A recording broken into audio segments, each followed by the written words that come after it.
आज म इन्टरप्रेन्योरसिपको उद्यमशीलता प्रक्रिया अर्थात् द इन्टरप्रेन्योरल प्रोसेसको बारेमा चर्चा गर्दैछु र यहाँ उल्लेख गरिएको प्रोसेस चाहिँ ब्यारिङ्गर एन्ड आयरल्यान्डको टेक्स्टबुकको आधारमा रहेको छ।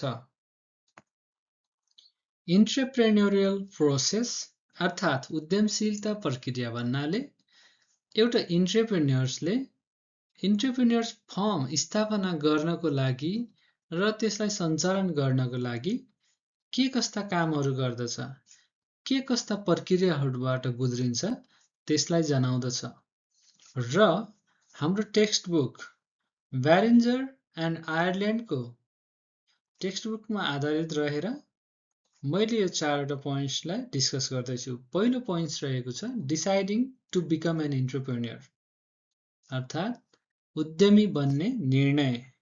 त्यस्तै दोस्रो रहेको छ developing successful business ideas, business आइडियालाई विकास गर्ने। त्यस्तै तेस्रो रहेको छ moving from an idea to a firm, दोस्रो स्टेपमा आइडिया जेनेरेट गरिन्छ, त्यो आइडियालाई डेभलप गरिन्छ भने तेस्रो स्टेपमा त्यो आइडियालाई कसरी चाहिँ हामीले मूर्त रूप दिने, कसरी इम्प्लिमेन्ट गर्ने त्यो कुरा रहन्छ र चौथो भनेको managing and growing the form, संस्थालाई व्यवस्थापन गर्ने र त्यसलाई वृद्धि गर्ने चाहिँ हाम्रो चौथो स्टेप रहेको छ। अब हामी अगाडिको स्लाइड्सहरूमा यी प्रत्येक पोइन्टलाई डिस्कस गर्छौं र हेर्छौं ती पोइन्टले भन्न खोजेको कुरा के हो, ती पोइन्ट भित्र पनि के कस्ता कुराहरू आउँछन्, के कस्ता सब टपिकहरू आउँछन्, त्यसका के कस्ता हाँगाहरू छन्, हामी त्यसलाई अब हेर्छौं। इन्टरप्रेन्योरल प्रोसेसको पहिलो स्टेप रहेको छ उद्यमी बन्ने निर्णय अर्थात् डिसाइडिङ टु बिकम एन इन्टरप्रेन्योर। कुनै व्यक्तिले इन्टरप्रेन्योर बन्छु भनेर जब निर्णय गर्छ त्यो नै के हो त इन्टरप्रेन्योरल प्रोसेसको उद्यमशीलता प्रक्रियाको पहिलो स्टेप हो।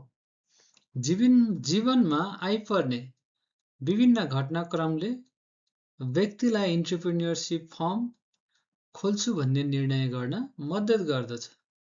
जस्तै कसैलाई चाहिँ आफूले गरिराखेको जागिरबाट निकालिएको हुन सक्छ वा कसैलाई चाहिँ गरिराखेको जागिरमा धेरै नै स्ट्रेस भइराखेको र उसले नयाँ तरिकाले काम गर्न खोज्दाखेरि एउटा नयाँ खालको बिजनेस आइडियाजहरू उसको दिमागमा आएर संस्थामा त्यो कुरा लागू गर्न खोज्दाखेरि, संस्थामा त्यसलाई युज गर्न खोज्दाखेरि संस्थाले इग्नोर गरेको अवस्थामा पनि व्यक्तिले चाहिँ एउटा म आफै आफ्नो इन्टरप्रेन्योरसिप फर्म खोल्छु भन्ने निर्णयमा पुग्दछ। त्यो नै उद्यमी बन्ने निर्णय गर्नु नै म आफ्नै इन्टरप्रेन्योरसिप फर्म खोल्छु भन्ने निर्णय चाहिँ उद्यमशीलता प्रक्रियाको पहिलो चरण हो वा पहिलो स्टेप हो। त्यस्तै इन्टरप्रेन्योरल प्रोसेसको दोस्रो स्टेप रहेको छ सफल व्यापार विचारहरू वा सफल व्यवसाय विचारहरू चाहिँ विकास गर्ने, डेभलपिङ सक्सेसफुल बिजनेस आइडियाज। कुनै व्यक्तिले म उद्यमी बन्छु, म आफ्नै व्यवसाय गर्छु, केही नयाँ गर्छु भनेर निर्णय त गर्यो।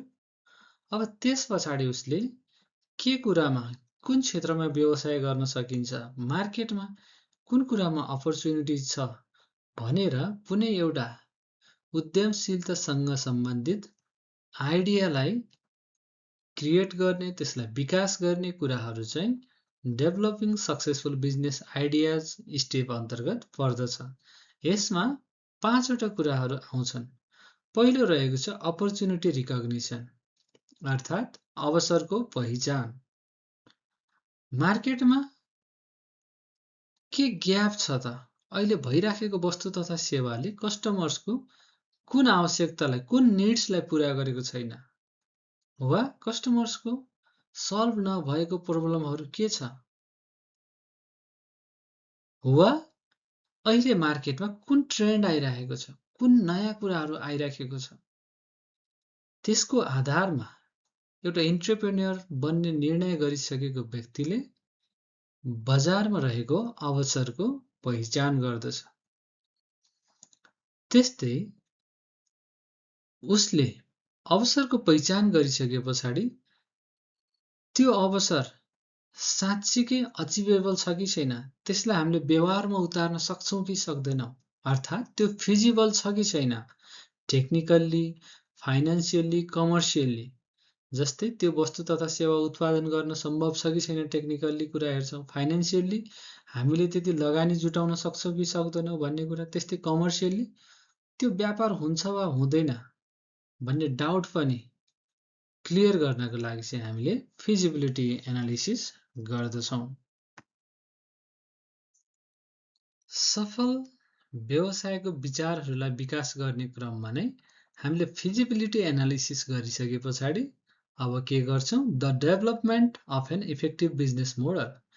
बिजनेस मोडल भन्नाले त्यस्तो प्लानलाई जनाउँदछ जसले चाहिँ हामी कस्टमर्सलाई कसरी भ्यालु क्रिएट गर्छौँ, कसरी डेलिभर गर्छौँ र उनीहरूको भ्यालु कसरी क्याप्चर गर्छौँ त्यो कुरालाई जनाउँदछ। भइराखेको वस्तु तथा सेवा भन्दा हाम्रो वस्तु तथा सेवा कसरी फरक हुन्छ, हामीले कसरी चाहिँ कस्टमर्सलाई भ्यालु दिन सक्छौँ, त्यो कुरामा चाहिँ बिजनेस मोडलले फोकस गर्छ। हामीलाई थाहा छ बिजनेस भनेको भ्यालु एक्सचेन्ज प्रक्रिया हो। हामीले कस्टमर्सलाई वस्तु तथा सेवा दिन्छौँ भने कस्टमर्सले हामीलाई पैसा दिन्छ, इकोनोमिक बेनिफिट दिन्छ। त्यसैले चाहिँ डेभलपिङ सक्सेसफुल बिजनेस आइडियाज अन्तर्गत यो दोस्रो स्टेपमा तेस्रो ख्याल गर्नुपर्ने कुरा चाहिँ बिजनेस मोडल डेभलप गर्ने कुरा हो। त्यस्तै यो दोस्रो स्टेपभित्रको चौथो कुरा भनेको इन्डस्ट्री र कम्पिटिटरको एनालिसिस गर्नु।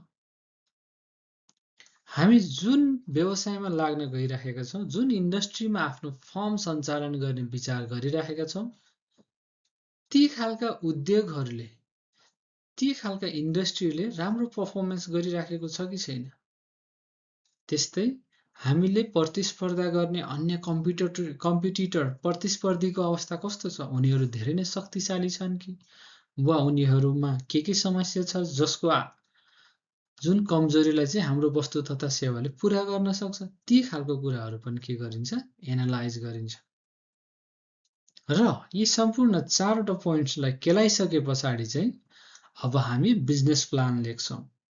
र बिजनेस प्लान चाहिँ के हो? एउटा रिटर्न डकुमेन्ट हो, एउटा लिखित दस्तावेज हो जसले व्यवसायको भविष्यमा क्रिएट गरिने, भविष्यमा स्थापना गरिने, सञ्चालन गरिने व्यवसायका जतिसक्दो सम्पूर्ण पक्षहरूको बारेमा चाहिँ उल्लेख गरिन्छ।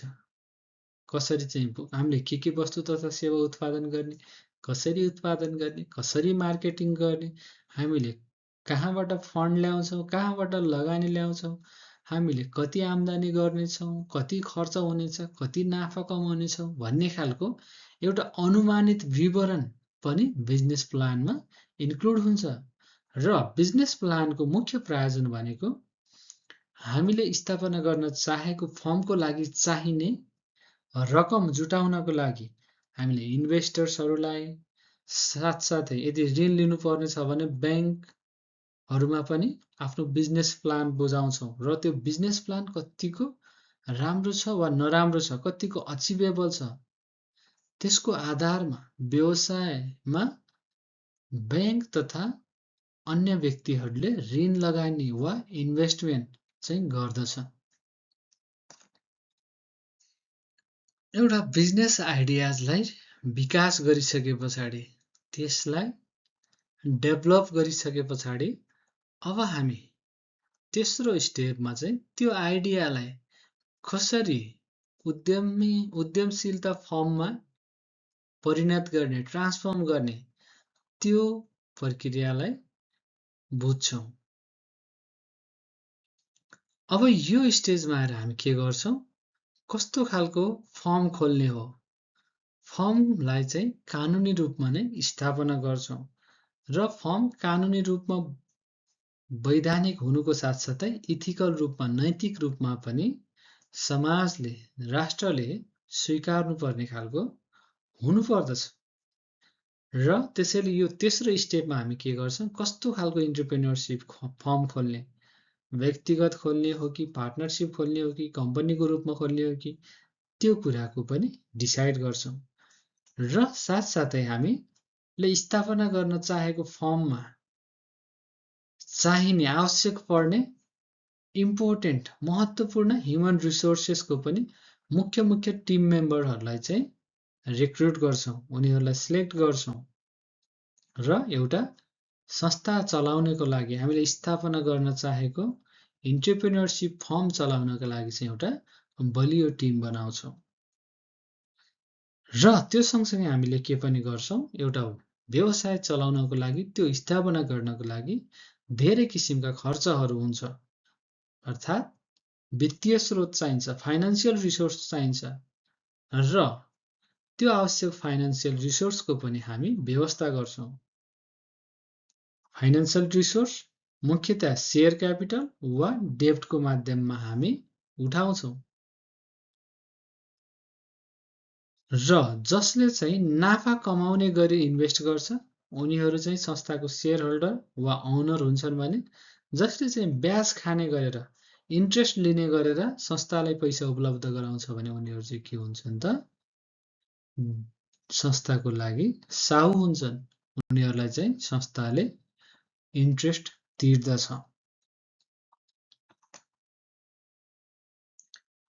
तेस्रो स्टेपमा फर्म स्थापना गरिसके पछाडि अब एउटा उद्यमीले के गर्छ त्यो उद्यमी फर्मको व्यवस्थापन र वृद्धिमा चाहिँ जोड दिन्छ अर्थात् डे टु डे अपरेसन दिनदिनै गरिने कामहरूको बारेमा चाहिँ ख्याल गर्नु पर्यो प्रोडक्सन कसरी भइराखेको छ कति भइराखेको छ कस्तो क्वालिटीको भइराखेको छ त्यो कुरालाई निरन्तर हेर्नु पर्यो त्यस्तै सेल्स कस्तो भइराखेको छ वस्तु उत्पादन त भयो तर बिक्री वितरण भएको छ कि छैन ती कुराहरूको म्यानेजमेन्ट गर्नु पर्यो त्यस्तै मार्केटिङ गर्नु पर्यो आफ्नो ब्रान्ड भ्यालु क्रिएट गर्न पर्यो र मार्केटिङ सँगसँगै चाहिँ 4 P's को कुरा आउँछ प्रोडक्ट प्लेस प्रमोसन प्राइसिङको कुराहरू आउँछ र त्यो सँगसँगै फाइनान्सको कुरा पनि कति आम्दानी भइराखेको छ कति नाफा भइराखेको छ कति खर्च भइराखेको छ ती कुराहरू पनि इन्टरप्रेन्योरशिप फर्मलाई म्यानेज गर्ने कुरासँग सम्बन्धित छ र अर्को कुरा भनेको ग्रोइङ वृद्धिसँग सम्बन्धित कुरा छ एउटा इन्टरप्रेन्योरशिप फर्मलाई कसरी ठूलो बनाउँदै जाने कसैसँग मर्जर गरेर हुन्छ कि वा एक्विजिसन गरेर हुन्छ कि अहिले जस्तै हामी नेपालमा मात्र सामान बेचिरहेका छौं भने अब इन्डियामा बंगलादेशमा पनि हाम्रो सामान बेच्ने कि र आवश्यक परेमा अन्य कम्पनीहरूसँग पार्टनरशिप पनि गर्ने कि भन्ने कुराहरू चाहिँ केसँग सम्बन्धित भयो स्ट्र्याटेजिक स्केलिङसँग हस् त साथीहरू आजको भिडियोमा इन्टरप्रेन्योरल प्रोसेसको बारेमा यति नै अर्को भिडियोमा यहाँहरुसँग भेट हुने नै छ धन्यवाद